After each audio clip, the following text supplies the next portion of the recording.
At my 7-year-old daughter's birthday party, 10 minutes in, my entire family stood up and left. "We've got better things to do," my mom said, while my sister smirked. My daughter Emma just sat there frozen, balloon strings clutched in her tiny hand, face crumpling as her grandparents, aunts, uncles, and cousins filed out the door. I didn't scream or yell, though everything inside me wanted to. Instead, I did something that would change my family dynamic forever. Emma had been looking forward to her birthday for months. Every night before bed, she would count down the days on her rainbow calendar, drawing little stars on each day that passed. "Is it birthday time yet, Mommy?" she'd ask, her blue eyes wide with anticipation. My heart would swell watching her excitement, especially knowing how much time and love she'd put into making handwritten invitations for her grandparents and cousins. "Grandma will love the unicorn stickers," I added, Emma had said, carefully placing a sparkly purple unicorn on my mother Carol's invitation. I'd smiled and nodded, pushing down the knot of anxiety that formed whenever I thought about my mother's reaction to anything Emma or I did. Growing up as the eldest daughter in my family had never been the blessing it should have been. While most firstborns are celebrated, I grew up watching my younger sister Heather receive all the attention, praise, and love I desperately craved. My childhood birthdays were exercises in disappointment, forgotten dates, last-minute grocery store cakes while Heather got elaborate-themed parties, and presents that seemed randomly selected from a clearance bin. "You're just more independent, Miranda," my mother would say when I'd gather the courage to ask why Heather's achievements warranted celebration while mine went unnoticed. "Heather needs more encouragement." By the time I was in high school, I'd accepted my role as the family scapegoat. Despite graduating with honors, being accepted into a competitive teaching program, and eventually becoming a respected elementary school art teacher, nothing I did was quite good enough. Meanwhile, Heather drifted between community college programs, struggling to commit to anything, yet was praised as finding herself and exploring her options. My father Richard was no better. A tall, quiet man who avoided conflict at all costs, he'd perfected the art of silent complicity. Whenever I'd look to him for support during my mother's criticisms, he'd suddenly become fascinated with his phone or find a reason to check on something in the garage. I married Troy, my college sweetheart, 8 years ago. He was everything my family wasn't: supportive, kind, and genuinely proud of my achievements. When Emma was born, I promised myself that she would never experience the emotional neglect that colored my childhood. Troy understood my determination to break the cycle, though I don't think he fully grasped the depth of dysfunction in my family until much later. For Emma's 7th birthday, Troy was away on a business trip he couldn't reschedule. "I'll make it up to both of you when I get back," he promised, kissing Emma's forehead and squeezing my hand. "Take lots of pictures, okay?" I was determined to make this birthday perfect for Emma, the kind of magical celebration I'd dreamed of as a child. I spent weeks planning every detail, ordering decorations, and researching cake recipes.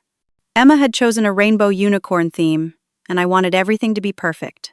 What I didn't tell Troy before he left was what I'd discovered just 3 days earlier.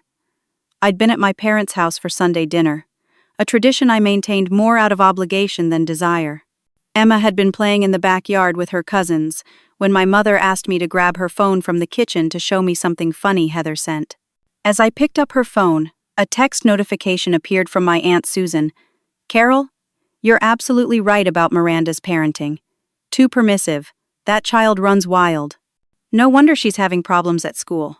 My fingers trembled as I opened the conversation, unable to stop myself. There were dozens of messages spanning months. My mother criticizing everything from Emma's clothing to her manners, lamenting my failure to discipline her properly, and worst of all, fabricating issues that didn't exist. Emma wasn't having problems at school. She was a bright, well-adjusted child, loved by her teachers and friends. I should have confronted my mother then. I should have shown Troy the messages and finally accepted that my family would never change. Instead, I deleted the notification, brought my mother her phone, and decided to give them one last chance, for Emma's sake. "They'll show up for her birthday," I told myself as I mailed the invitations. "They'll be kind and supportive because they love Emma, even if they don't love me." I couldn't have been more wrong. The morning of Emma's birthday dawned bright and clear, as if the universe was smiling on my daughter's special day. I'd been up since 5, putting finishing touches on decorations and preparing party food. Our modest 3-bedroom home had been transformed into a rainbow unicorn wonderland, with streamers cascading from the ceiling, a handmade Happy Birthday Emma banner stretched across the living room wall, and colorful balloon bouquets anchored to every surface. The dining table displayed my proudest achievement, a 3-tier unicorn cake that had taken me 2 full evenings to perfect. The white fondant was adorned with an edible golden horn and rainbow, colored mane, surrounded by cloud, like swirls of buttercream frosting. Next to it sat carefully arranged rainbow fruit skewers, unicorn-shaped cookies, and pink lemonade in glass dispensers with floating edible flowers. "Mommy, is it time yet?" Emma called, running into the kitchen still in her pajamas, her blonde hair tangled from sleep. "Almost birthday girl," I laughed, scooping her up for a hug. "Your friends will be here at 1 o'clock, and Grandma and Grandpa said they'd come around the same time." Emma wiggled with excitement as I helped her into the special birthday dress we'd chosen together, a twirly lavender number with subtle silver stars that caught the light when she moved. I carefully braided her hair, weaving in a ribbon that matched her dress, and applied the tiniest bit of sparkly lip gloss as a special treat.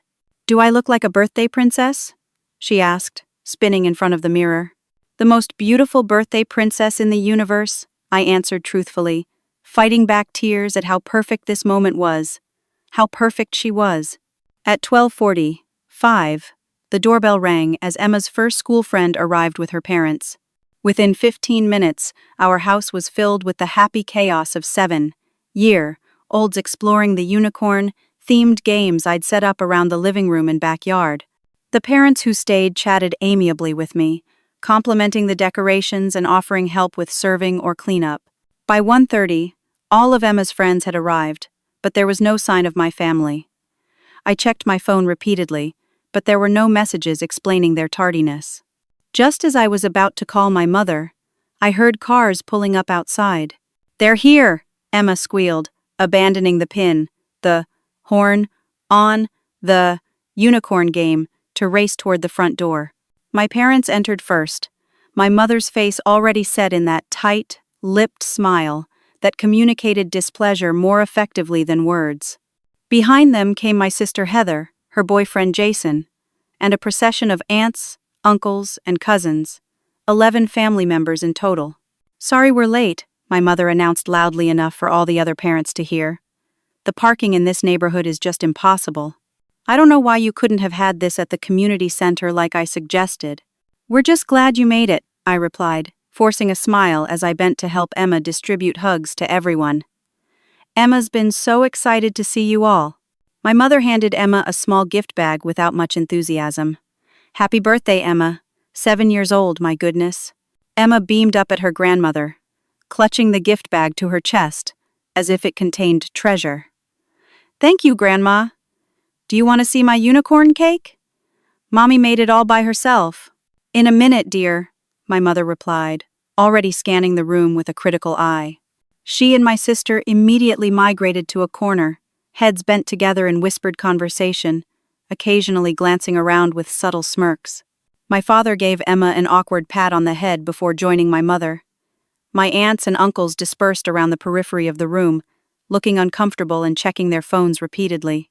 Only my cousin's 4-year-old daughter seemed genuinely happy to be there, immediately joining the other children in play. I tried to ignore the tension as I encouraged Emma to show her grandparents the games and decorations. We were barely 10 minutes into their visit when I noticed my mother checking her watch and whispering something to my father. He nodded, and she stood up abruptly. "Well, this has been lovely," my mother announced in a tone that suggested it had been anything but we really must be going now." The room fell silent. Even the children stopped playing, sensing the sudden shift in atmosphere. "Going?" I echoed, certain I'd misheard. "But you just got here. We haven't even had cake or opened presents." "We've got better things to do," my mother said dismissively, gathering her purse. "Heather's boyfriend has proposed, and we're having a little celebration for them." Heather smiled smugly as she stood. "Sorry, sis. You know how these things are." Engagements only happen once. One by one, my entire family stood and headed for the door, murmuring vague apologies that sounded more like afterthoughts than genuine regret. Emma stood frozen in the middle of the room, balloon strings still clutched in her tiny hand, her face crumpling in confusion and hurt as she watched her grandparents, aunts, uncles, and cousins file out the door without a backward glance. "But Grandma," she said in a small voice that broke my heart, "you didn't see my cake." My mother paused at the door, her hand already on the knob. "We'll see it next time, Emma. Auntie Heather's news is more important right now." The door closed behind them with a finality that echoed in the sudden silence of our home. For a moment, no one moved or spoke. The other parents exchanged shocked glances, clearly appalled by what they'd just witnessed. I knelt beside Emma, whose eyes were brimming with tears. "It's okay, sweetie. We're still going to have a wonderful party with all your friends." As I comforted my daughter, my phone pinged with a social media notification. Without thinking, I glanced at it and felt my blood turn to ice. It was a photo posted by my cousin Amy, tagged from a restaurant across town. Celebrating Heather and Jason's engagement. Family gathering, Chez Sadies family first. The timestamp showed it had been posted 20 minutes ago, before my family had even arrived at our house. My hands shook as I scrolled through the comments and realized the awful truth. The engagement celebration had been planned weeks ago and deliberately scheduled for the same day as Emma's birthday, despite my having reminded everyone of the date months in advance. They had never intended to stay at Emma's party. The brief appearance was just for show, perhaps to avoid criticism from extended family members who might have questioned their absence entirely. I locked my phone and took a deep breath, pushing down the rage that threatened to explode. This wasn't the time or place. Emma needed me to salvage what was left of her special day. With a strength I didn't know I possessed, I plastered on a smile and turned to the room. "Who's ready for unicorn cake?" The remaining 2 hours of Emma's party were a masterclass in maternal acting. I laughed in all the right places, led games with enthusiastic cheer, and made sure every child felt special and included. The other parents, sensing what had happened, rallied around with extra help and kindness. One mom discreetly squeezed my shoulder as she passed by, whispering, "You're doing great." When it came time for cake, I led the birthday song with a smile that didn't reveal how close I was to breaking down. Emma closed her eyes tightly before blowing out her candles, and I wondered what wish she was making, if she was wishing for her grandparents to come back, for her family to love her the way she deserved to be loved. As the children opened party favors and played with Emma's new toys, I moved through the motions of hosting on autopilot. Inside, a storm was brewing, not just anger at my family's cruelty, but a deep sadness for my daughter, and a gnawing guilt that I'd allowed these people to hurt her. By 4 o'clock, parents began collecting their children, thanking me for the lovely party and complimenting the decorations. Their warm words felt like lifelines thrown to a drowning woman. Several moms hugged me a beat longer than normal, their expressions communicating that they understood something terrible had happened. "Miranda, that was the most beautiful party," said Jen, mother of Emma's best friend Lily. "Emma had a wonderful time, I could tell. Don't let other things take that away." I nodded, grateful for her kindness, but unable to trust my voice. When the last guest had gone, Emma's brave facade crumpled. She sat amid discarded wrapping paper and deflating balloons, her lower lip trembling as she turned her grandmother's hastily given gift bag over in her hands. "Did I do something wrong, Mommy?" she asked in a small voice that shattered what was left of my heart. "Is that why Grandma and Grandpa left? Did I make them mad?" I sat beside her on the floor, gathering her into my arms. "No, sweetheart, you didn't do anything wrong. Not one single thing." "Then why did they leave? Why did Grandma say Auntie Heather's news was more important than my birthday?" I struggled to find words that would comfort her without lying. "Sometimes grown ups make selfish choices. It doesn't mean you're not important or special. It just means they made a bad decision today." "But they're family," Emma insisted, confusion clouding her blue eyes. "You always say family is supposed to be there for each other." The truth of her innocent words struck me like a physical blow. Yes, family should be there for each other. Yes, Grandparents should cherish their grandchildren's milestones. Yes, a 7-year-old's birthday should take precedence over an impromptu engagement celebration, especially one that had clearly been planned in advance. You're right, Emma, I said, brushing hair from her damp cheeks. That is what family should do, and I'm so sorry they didn't do that today. As Emma leaned against me, her small body still occasionally shaking with silent sobs, my phone rang. It was Troy, calling to check in on the party. How's it going? Did Emma love the unicorn cake? He asked, his voice warm with excitement. The cake was a hit, I said carefully, aware of Emma listening. The party had some unexpected developments. I'll tell you about it later. Something in my tone must have alerted him. Miranda? What happened? Is Emma okay? She's right here. Do you want to wish her happy birthday? I handed the phone to Emma, who brightened slightly at hearing her father's voice. As she chatted with Troy, describing her friends' gifts and the games we'd played, I began cleaning up, needing physical activity to channel my emotions. When Emma handed the phone back, I took it to the kitchen under the pretense of needing to put leftover cake away. They left, Troy, I said quietly, once I was out of Emma's earshot. My entire family showed up late, stayed for 10 minutes, then announced they were leaving for Heather's engagement celebration. They didn't even stay for cake. Silence filled the line for several seconds. When Troy spoke, his voice was tight with controlled anger. Put Emma on speaker. I called Emma into the kitchen and put the phone on speaker as requested. Hey, birthday princess, Troy said, his voice deliberately upbeat. I'm so sorry I couldn't be there today, but I've been thinking about you all day. Did you have fun with your friends? Emma nodded, then remembered he couldn't see her. Yes, Daddy. Lily gave me a friendship bracelet she made herself. That's awesome. And you know what? When I get home tomorrow, you and I and Mommy are going to have a special family day.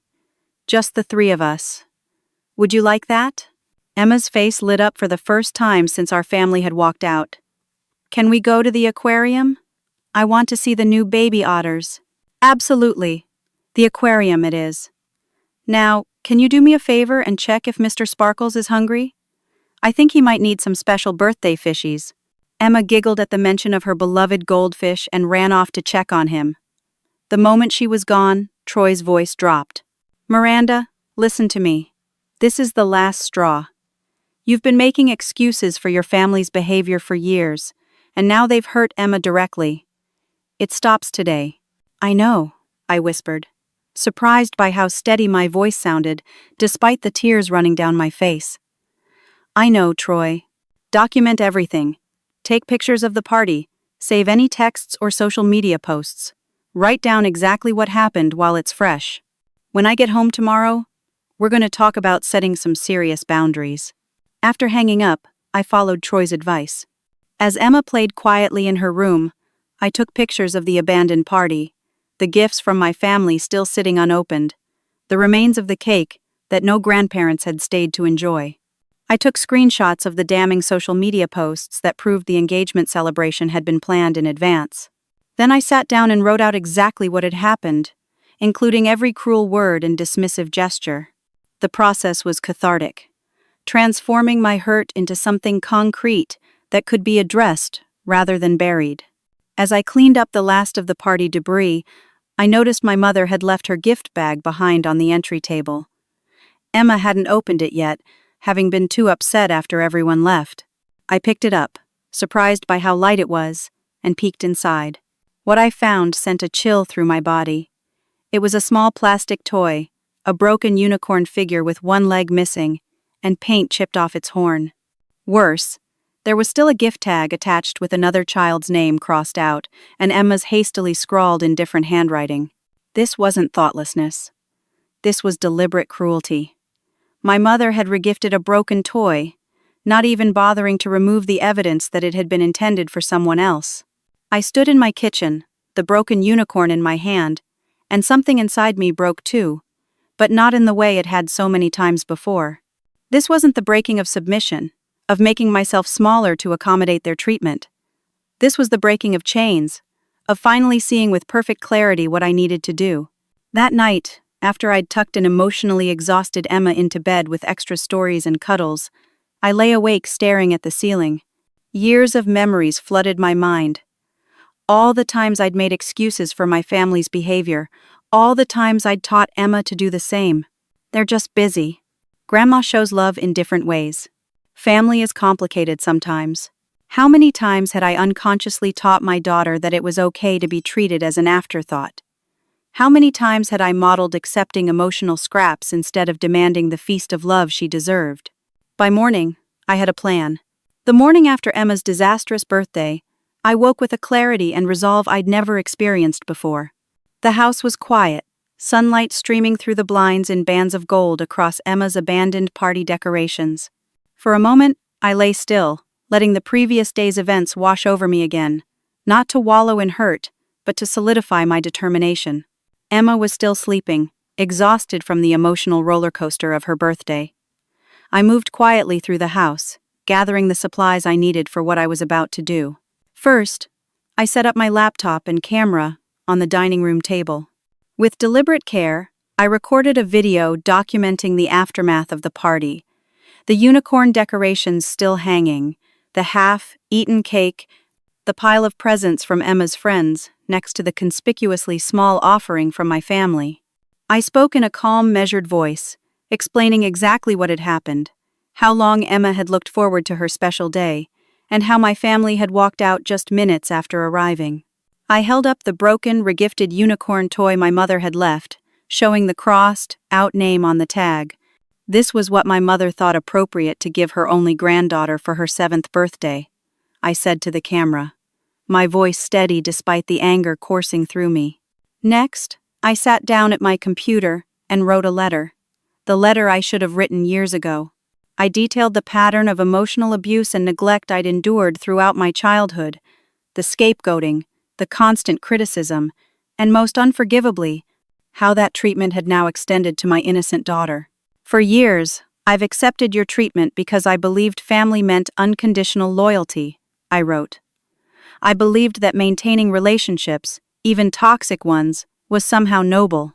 Yesterday, I watched my 7-year-old daughter's heartbreak when you walked out of her birthday party.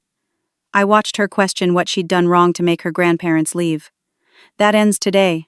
After printing the letter, I gathered photos from my archives. Images that told a story my family would prefer remained untold. There was Emma at 4, crying at Christmas, because my mother had criticized her, thank you, for being not enthusiastic enough. Emma, at 5, standing alone at her dance recital, while my parents sat proudly in the front row for my sister's stepson's baseball game. Me at countless family gatherings, seated at the far end of the table, my achievements unmentioned while Heather's latest temporary job was celebrated with toasts. I arranged these photos in a small album, adding captions with dates and brief explanations of each incident. The finished product was not meant to be accusatory, though it certainly was. It was meant to be undeniable. A record too clear to be gaslighted away. At 9, Emma wandered into the kitchen, her eyes still puffy from yesterday's tears. "Morning, sweetheart," I said, pulling her into a hug. "How about we have a special day? Lily's mom called and invited you for a playdate and lunch. Would you like that?" Emma nodded, a small smile breaking through. "Can we have pancakes first?" "Absolutely. Rainbow pancakes for my rainbow girl." As we ate breakfast, I explained that I needed to run some errands while she was at her playdate. "Grown-up stuff," I said, when she asked what kind of errands. "Nothing fun, I promise. But afterward, we'll have a cozy movie night with popcorn and blanket forts. And remember, Daddy's coming home tomorrow for our special family day." After dropping Emma at Lily's house, thanking Jen profusely for understanding without needing explanations, I drove home to gather my materials and steel my nerves for the confrontations ahead. My first stop was my parents' house, the large colonial in the upscale part of town that had always felt more like a museum than a home. I knew they would be there. Sunday mornings were sacred in my mother's weekly routine, reserved for reading the newspaper and judging the neighbor's church attire from behind her living room curtains. I rang the doorbell and waited, heart hammering but resolve unshaken. My father answered, surprise evident in his raised eyebrows. "Miranda?" We weren't expecting you. Your mother's just. I'm not staying, I interrupted, holding up a hand. I just came to deliver something. I handed him a manila envelope containing a copy of the video on a flash drive, the letter, and the photo album. This is for you and Mom. I've made copies for everyone else, too. Before he could respond, I continued, my voice remarkably calm. I'm taking a 1-year break from all contact with you, with Mom, with Heather, with everyone who walked out of Emma's party yesterday. 365 days to heal from decades of being treated as less than. 365 days for Emma to learn that she deserves better than what happened yesterday. My father's face paled. Miranda, don't you think that's a bit drastic? Your mother will be furious? Offended? Good. She should be ashamed, but I'll settle for any emotion that indicates she recognizes the gravity of what she's done. I turned to leave, then paused on the porch step. I've blocked all your numbers and social media. I've installed security cameras at my house. I've notified Emma's school that none of you are authorized to visit her or pick her up. If you come to our home unannounced, I will not open the door. Miranda, please, my father said, his voice holding a note of panic I'd never heard before. Let's discuss this rationally. I am being rational, I replied. For the first time in my life, I'm making a rational decision to protect my daughter from people who have demonstrated they don't value her. 1 year, Dad. After that, we can discuss whether there's a way forward, with conditions. My next stop was my sister Heather's apartment. My hands shook slightly as I drove, not from fear but from the strange new feeling of standing up for myself and my daughter. By the time I parked outside her building, I felt steady again. Jason, Heather's boyfriend, opened the door. His eyes widened in surprise. Miranda? Heather's in the shower. We had a late night with the celebration and… Congratulations on your engagement, I said, not bothering to keep the ice from my voice. Though it's interesting that everyone was celebrating before you'd actually proposed. Jason's expression shifted to confusion. What? No, I haven't proposed yet. I mean, we've talked about it, but I'm still saving for the ring. Yesterday was just a family dinner that Carol organized. She said it was to discuss our future plans. The confirmation of what I'd suspected hit me like a punch to the gut. There had been no engagement. The celebration had been nothing but an excuse to sabotage Emma's birthday. I see, I said, struggling to keep my composure. So you were told our family dinner was more important than my daughter's 7th birthday party? Jason's face flushed with embarrassment. Heather told me Emma's party was next weekend. I would never have agreed to a dinner if I'd known it was her birthday. My niece is about her age, and I know how important those celebrations are. I handed him an envelope identical to the one I'd given my father. Please give this to Heather. And Jason? You might want to take a good look at the family you're considering marrying into. My final stops were the homes of aunts, uncles, and adult cousins who had participated in the walkout. To each, I delivered my evidence and announced my year-long hiatus from family contact. Some responded with defensive anger, others with confused apologies, and a few with tearful recognition of patterns they'd witnessed, but never challenged. By 3 o'clock, I had completed my rounds. I felt physically exhausted, but emotionally lighter than I had in years. On the drive to pick up Emma, I stopped at a store and bought a small silver bracelet with a unicorn charm, a gift to commemorate not just her birthday, but the day both of us began learning our true worth. That evening, as promised, Emma and I built a blanket fort in the living room, watched her favorite movies, and ate popcorn with extra butter. When I fastened the unicorn bracelet around her wrist, her eyes lit up with genuine happiness for the first time since the disaster of her party. It's beautiful, Mommy. Thank you. It's a special bracelet, I told her, tapping the unicorn charm. When you wear it, remember that you are magical and precious and deserving of people who treat you with love and respect. As Emma drifted off to sleep that night, curled against my side in our blanket fort, I checked my phone one last time before turning it off. There were 37 missed calls, 3 voicemails, and over 50 text messages from various family members. I silenced my phone without reading or listening to any of them. Whatever panic, anger, or remorse they were experiencing would have to wait. For now, my priority was the sleeping child beside me and the healing journey we were just beginning. The shrill ring of our doorbell woke me the next morning. Emma was still asleep in our living room blanket fort, so I carefully extricated myself and peered through the front window. My mother stood on the porch, her posture rigid with indignation, repeatedly jabbing at the doorbell button. I watched silently, making no move to answer. After several minutes, she pulled out her phone, presumably to call me, then remembered or realized I'd blocked her number. With a final glare at the house, she stalked back to her car and drove away. I exhaled slowly, surprised by how little her presence had affected me. The old Miranda would have been trembling with anxiety, rushing to open the door despite knowing no pleasant conversation awaited. The new Miranda felt only a calm certainty that she was protecting herself and her daughter. After making breakfast for Emma and setting her up with a craft project, I reluctantly checked my voicemails from a different phone. I needed to know what I was dealing with, even if I had no intention of responding yet. My mother's voice came through first, transitioning from artificially sweet to venomous within seconds. "Miranda, darling, I think there's been a misunderstanding. Call me back so we can clear this up." A pause, then.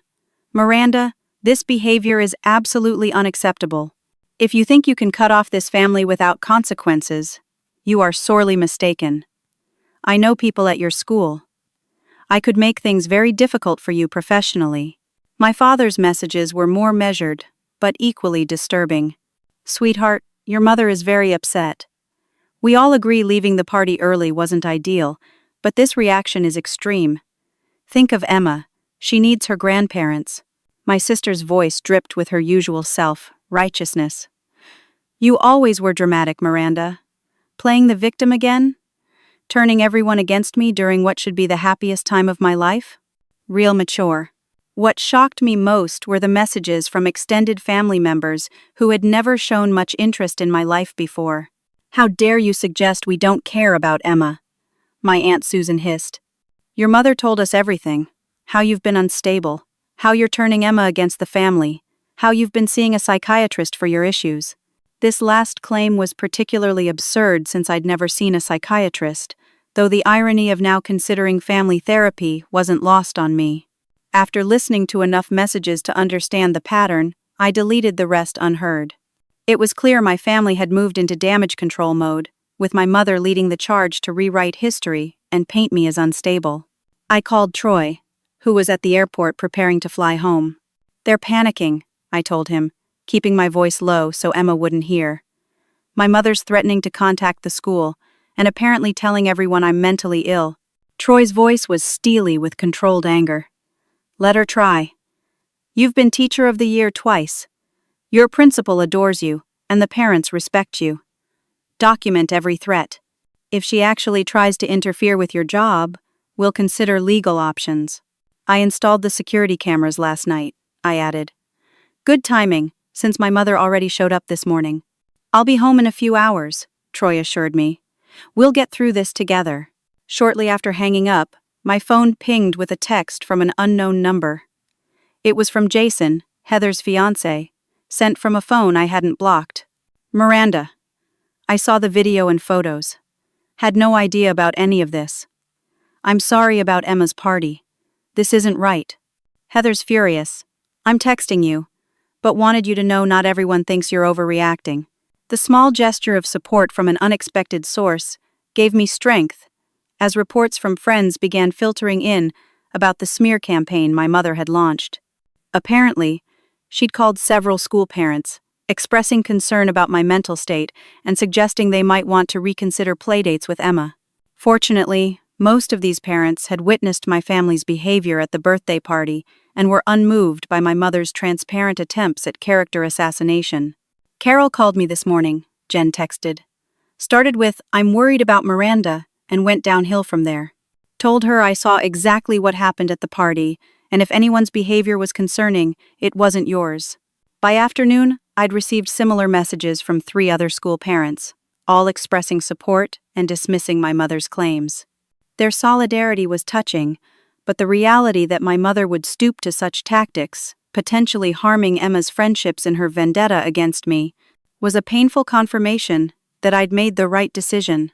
Troy arrived home early evening, wrapping Emma and me in a fierce hug before taking a moment to survey the security camera footage from my mother's morning visit. "I'm proud of you," he said quietly, as Emma excitedly showed him her unicorn bracelet. "Standing up to family is one of the hardest things to do." That night, after an impromptu living room dance party that left Emma giggling and breathless, Troy and I sat on the porch swing, talking in low voices about next steps. "I think you should consider talking to someone," Troy suggested.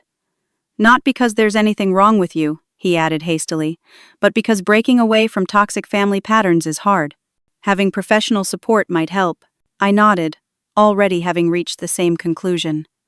"I've been thinking about family therapy too, for the three of us. I want to make sure Emma processes this in a healthy way, and I need to be sure I'm not carrying forward any of the dysfunction I grew up with." The next morning, I received an unexpected email from an address I didn't recognize. The subject line read simply, "I understand, Aunt Ruth." My Aunt Ruth was my mother's older sister, estranged from the family for as long as I could remember. Growing up, Ruth was referred to only in whispers, usually accompanied by eye rolls or veiled comments about thinking she's too good for this family.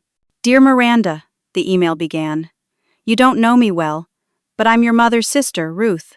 A mutual cousin told me what happened at Emma's birthday party and about your decision to take a break from the family. I felt compelled to reach out because 30 years ago, I made a similar decision." What followed was a revelation. Ruth described a generational pattern of scapegoating that had existed in our family for decades. She had been the family scapegoat before my mother, constantly compared unfavorably to Carol, just as I was to Heather. When I finally broke away at 32, your grandmother and mother launched a campaign very similar to what you're experiencing now. Threats, rumors, attempts to isolate me from friends and colleagues. It's the family playbook, Miranda. When the scapegoat refuses to accept their role, those who benefit from the dynamic will fight viciously to restore the status quo. Ruth explained that she'd tried to maintain contact with me as a child, sending birthday cards and gifts, but my mother had intercepted them, telling Ruth I wasn't interested in a relationship with her. I suspected what was happening, but couldn't prove it. By the time you were a teenager, I'd given up trying. That's my greatest regret, not fighting harder to be present in your life. Please don't make my mistake with Emma. Break this cycle for both of you. The email ended with Ruth's phone number and an invitation to call if I ever wanted to talk. I sat staring at the screen long after I'd finished reading, a strange mixture of validation and grief washing over me. There was something profoundly comforting in knowing I wasn't crazy, that someone else had recognized and escaped the toxic pattern I'd been trapped in. I saved Ruth's contact information, promising myself I would call her soon. Having an ally who truly understood what I was facing could be invaluable in the difficult months ahead. Later that day, Troy and I consulted a family lawyer about my mother's threats regarding my employment. The lawyer was reassuring, but practical. "Document everything," she advised. "Every call, every text, every unexpected visit. If she does contact your school administration with false claims, we can send a cease and desist letter. If it continues after that, we can explore restraining order options."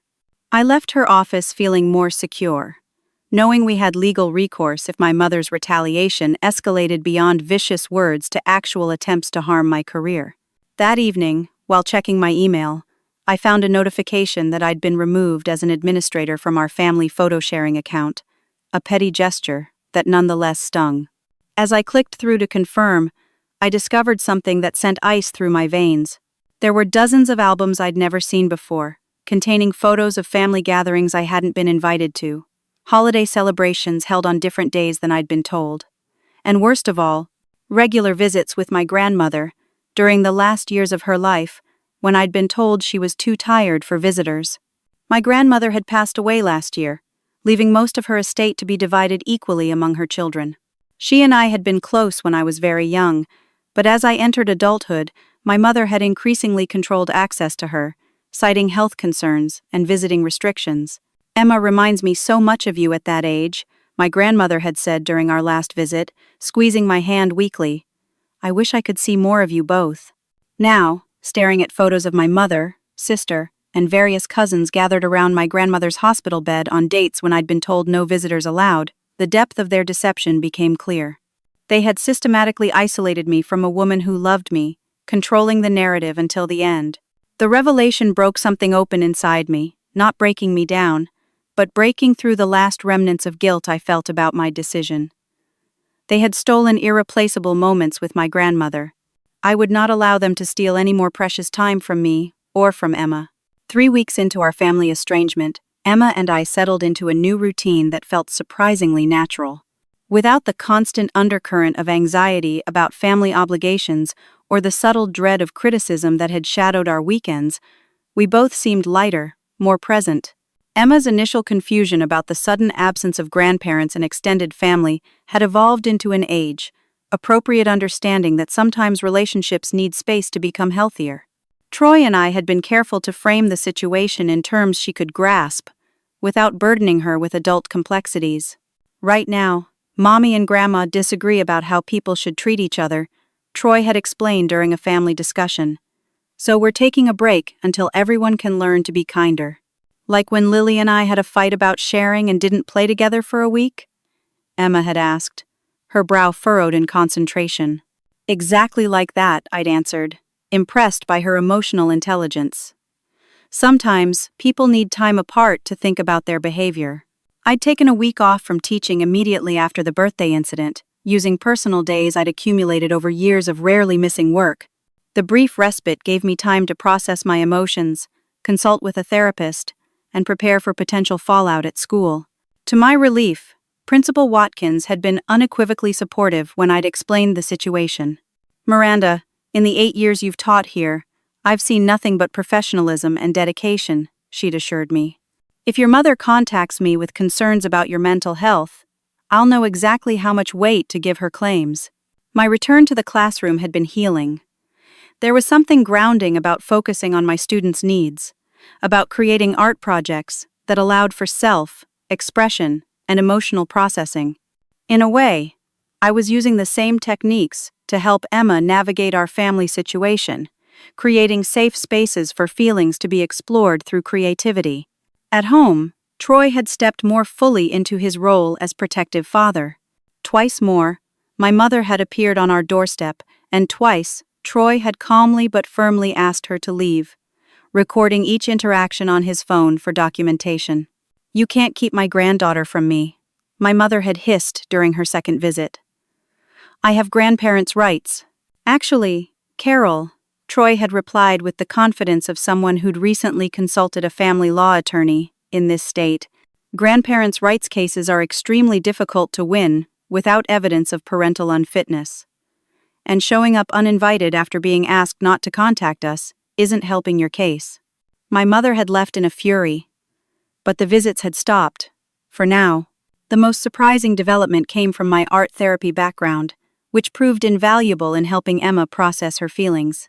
Together, we created what we called our Emotions Museum, a corner of her bedroom where she could create and display art that expressed whatever she was feeling.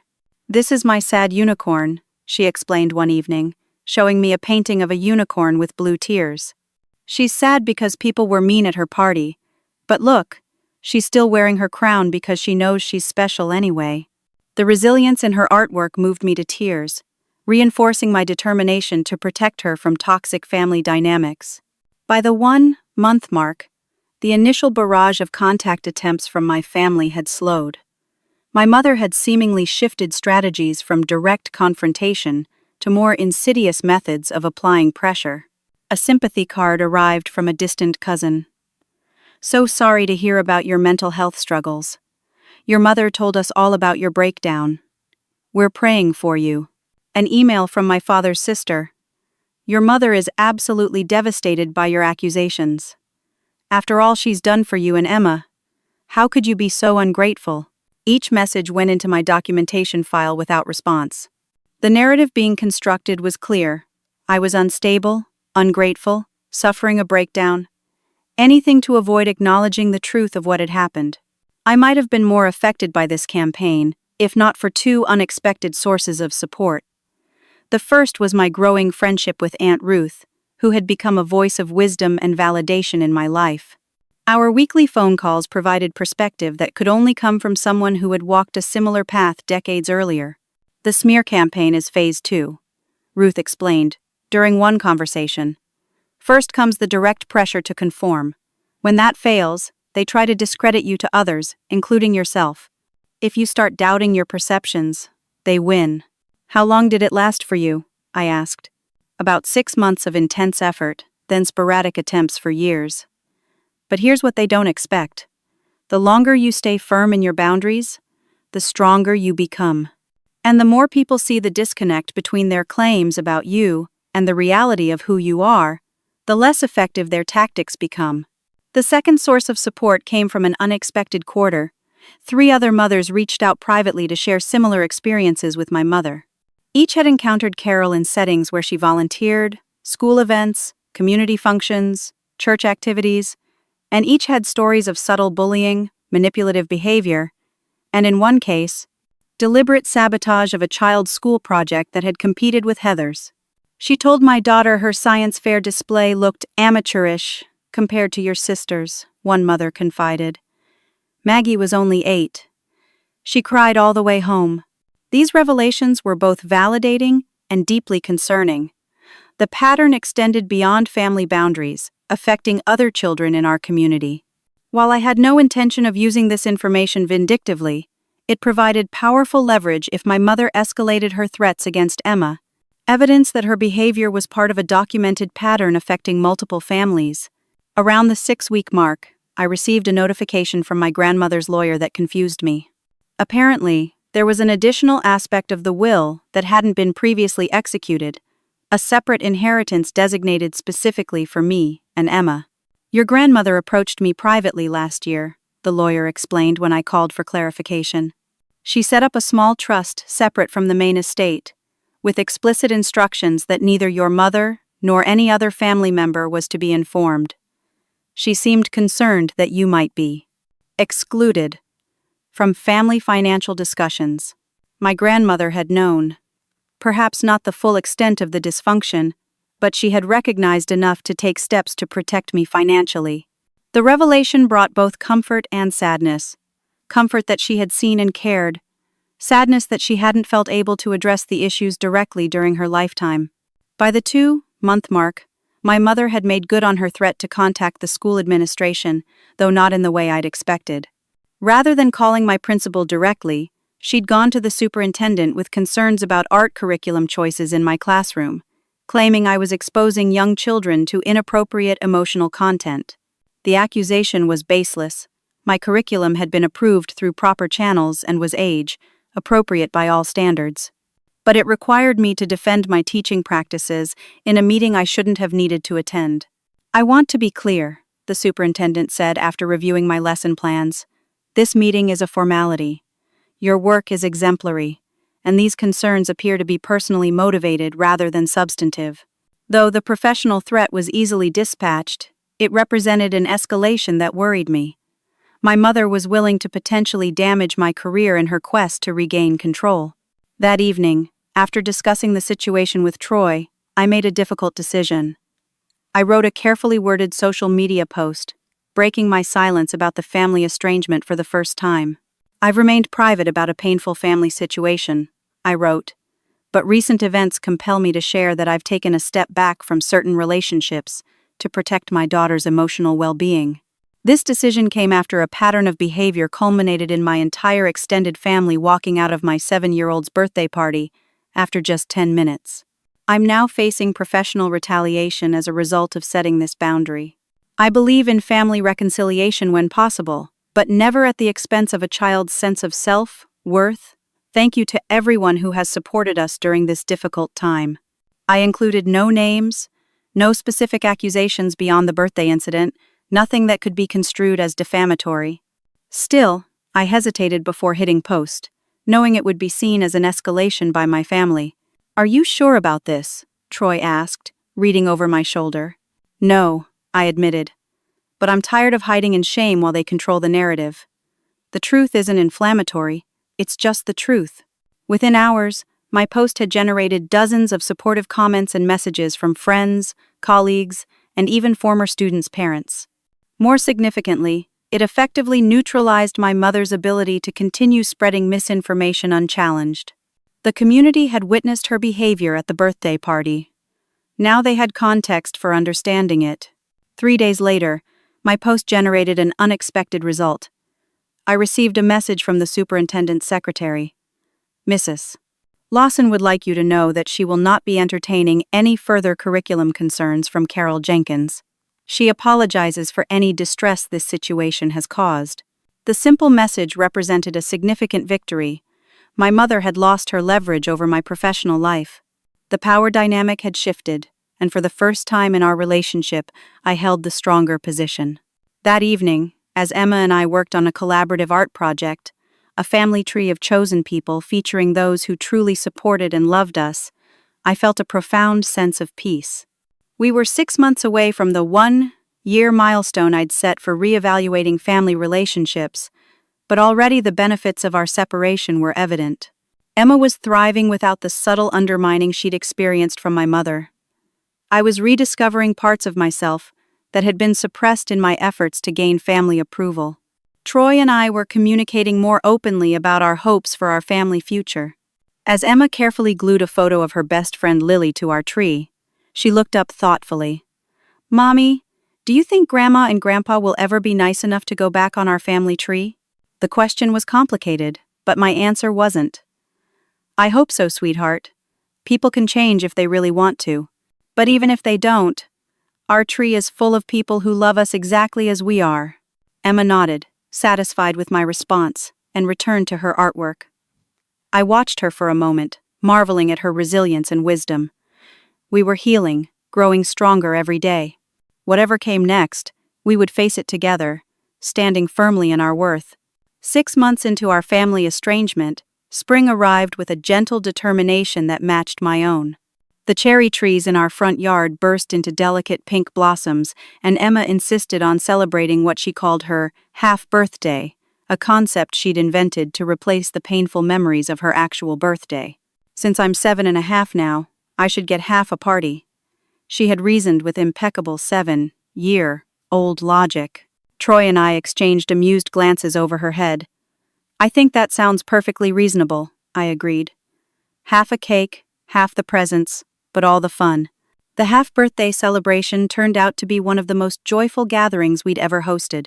Without the pressure of family expectations, or the undercurrent of anxiety their presence always brought, our home felt like a sanctuary of genuine warmth. Emma's friends and their parents filled our backyard with laughter, and several teachers from my school attended with their families, further blurring the line between colleagues and friends. "This is what community looks like," Troy observed, watching Emma lead a group game with confidence I hadn't seen before. "These people choose to be here because they care about us." I nodded, feeling the truth of his words deeply. It's what family should be. In the months since my public acknowledgement of our estrangement, the landscape of our extended family relationships had shifted dramatically. The initial united front against me had fractured as individual family members processed the evidence I'd provided and observed my mother's increasingly desperate tactics. The first crack appeared when my father's brother, Uncle David, reached out via email. "I've been thinking about what happened at Emma's birthday," he wrote. "At the time, I followed Carol's lead without questioning, and I'm ashamed of that now. No child deserves to have their special day ruined. I'd like to apologize to Emma, if and when you feel that would be appropriate." His message was followed by similar overtures from 2 cousins and an aunt, each expressing regret for their role in hurting Emma, and acknowledging that they'd observed problematic patterns in family interactions, but had never had the courage to address them. My relationship with Aunt Ruth had deepened into a genuine friendship. During our weekly calls, she shared family history that helped me understand the origins of the dysfunction I'd experienced. "Your grandmother, my mother, did the same thing to Carol that Carol did to you," Ruth explained. "Constant criticism, impossible standards, comparing her unfavorably to me. When I broke away from the family, Carol stepped into the role of good daughter by becoming exactly what our mother wanted, including perpetuating the scapegoat dynamic with you. So my mother was a victim too, I said, struggling with the complexity of empathy for someone who had caused me so much pain. Yes, but being a victim doesn't excuse becoming a perpetrator, Ruth responded gently. Understanding the origin of her behavior is important, but it doesn't obligate you to accept its continuation. This perspective helped me maintain compassion without weakening my boundaries. It also informed my approach to the most surprising development of our estrangement, my sister Heather's gradual awakening. 3 months after the birthday incident, Heather had contacted me through Jason, asking if I would meet her for coffee. After consulting with Troy and my therapist, I agreed to a brief meeting in a public place. The sister who sat across from me that day bore little resemblance to the smug woman who had walked out of Emma's party. Heather looked tired, her usual perfectly styled appearance slightly disheveled. Jason postponed our engagement, she blurted before even ordering her coffee. He said he needed time to think about joining our family after what he saw. I simply nodded, waiting for her to continue. At first, I was furious with you. Blamed you for ruining my relationship. Heather stared into her coffee cup, but then I started noticing things. How Mom manipulates situations, how she puts us against each other, how nothing I do is ever enough unless it somehow puts me above you. I've lived with that my entire life, I said quietly. Heather's eyes filled with tears. I know, and I participated in it. I liked being the favorite, even when I knew it was wrong how she treated you. I'm not asking for forgiveness yet. I haven't earned it. I just wanted you to know I'm seeing it now. That conversation marked the beginning of a cautious reconnection with my sister. We weren't friends, and I maintained clear boundaries about her interaction with Emma, but we were slowly building something that might someday resemble a healthy sibling relationship. My mother, by contrast, had escalated her efforts to regain control. When social ostracism, professional threats, and family pressure failed to break my resolve, she made one final desperate attempt, threatening to contest my grandmother's separate bequest to me and Emma, claiming I had unduly influenced a woman in cognitive decline.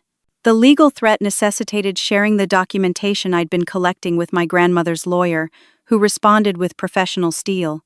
Mrs. Jenkins, his formal letter stated, I personally verified your mother's mental competence when she created this trust. Furthermore, I have reviewed the evidence provided by Mrs. Williams regarding the pattern of exclusion she experienced. Should you pursue this baseless claim, this documentation will become part of the court record, which I understand you may find uncomfortable. The threat was withdrawn within days.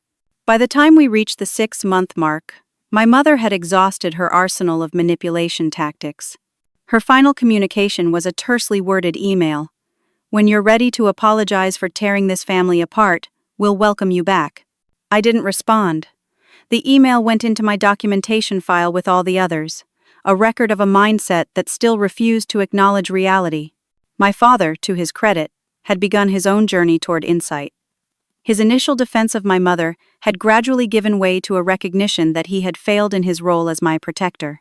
2 months earlier, he had sent a formal letter of apology, not making excuses or asking for immediate forgiveness, but simply acknowledging his role in enabling the family dysfunction. I chose peace over justice so many times, he wrote, never recognizing that what seemed like peace to me was purchased with your pain. I didn't stand up for you or Emma when you needed me most. I am deeply sorry, and I am working with a therapist to understand how I can become the father and grandfather you both deserve, if you ever choose to allow me that privilege again. His letter had moved me deeply, though I remained cautious about rushing into reconciliation. Still, I had responded with a brief note, thanking him for his reflections and expressing openness to family therapy, when our 1-year boundary period concluded.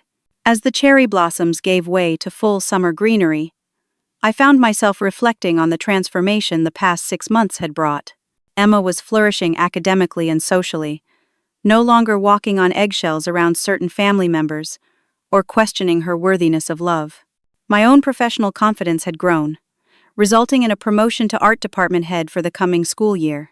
Troy and I had deepened our partnership through navigating this challenging time together, his unwavering support giving me strength on difficult days. We had even begun discussing the possibility of having another child, something I had previously hesitated to consider, fearing the extension of toxic family dynamics to another innocent life. The 1-year mark of our estrangement arrived on a perfect late summer day.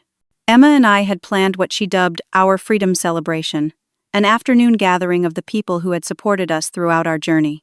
Jen and Lily were there, along with several other school families who had become close friends. My colleagues from the art department brought their families. Aunt Ruth flew in from Arizona, meeting Emma in person for the first time, and immediately forming a bond over their shared love of painting.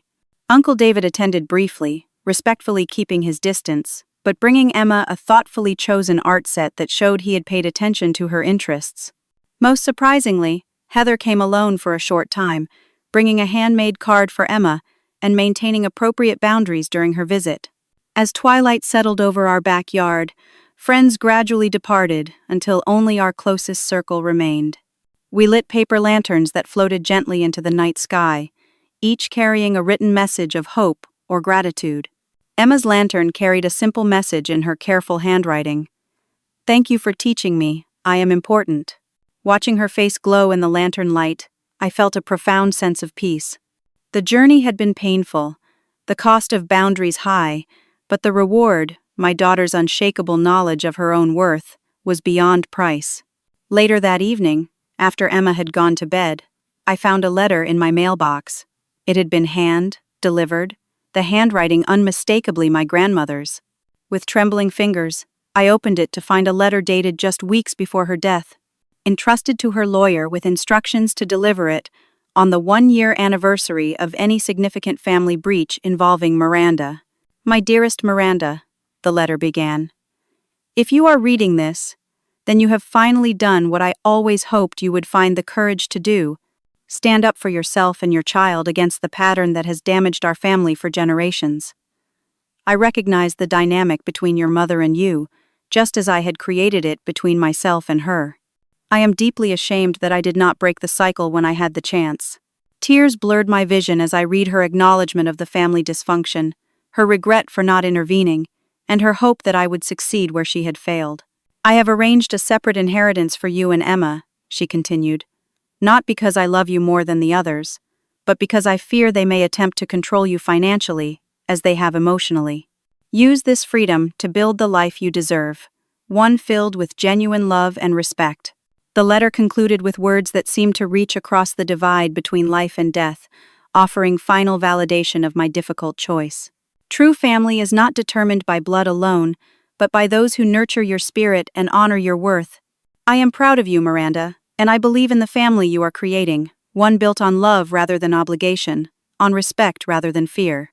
May Emma grow up in the warmth of that love, never knowing the cold shadow of conditional acceptance that has haunted our family for too long." I sat on my porch swing long after finishing the letter, watching the stars emerge in the clear night sky. The year of estrangement had been the most challenging of my life, but also the most transformative. I had discovered strengths I never knew I possessed, created boundaries I never thought I could maintain, and in doing so, had given my daughter the greatest gift possible, a mother who valued herself enough to demand respect. Whatever the future held, whether reconciliation with certain family members or permanent separation from others, I knew we would face it standing firmly in our truth, surrounded by people who loved us for exactly who we were. The broken unicorn toy that had symbolized my family's dismissal of Emma's worth now sat transformed on her bookshelf, repaired, repainted, and reclaimed as a symbol of resilience. Like that once broken toy, we had been damaged but not destroyed, emerging stronger and more authentic than before. Some family ties are worth fighting for. Others must be severed to allow new, healthier bonds to grow. The wisdom lies in knowing the difference, and having the courage to act on that knowledge, no matter how difficult the path may be. Have you ever had to set boundaries with family members to protect yourself or your children? What helped you find the strength to stand firm when faced with pressure to return to unhealthy patterns? I'd love to hear your stories in the comments. And if this resonated with you, please like, subscribe, and share with someone who might need to hear that it's okay to choose their peace over others' comfort. Thank you for joining me on this journey, and I hope my story brings some comfort to those walking similar paths.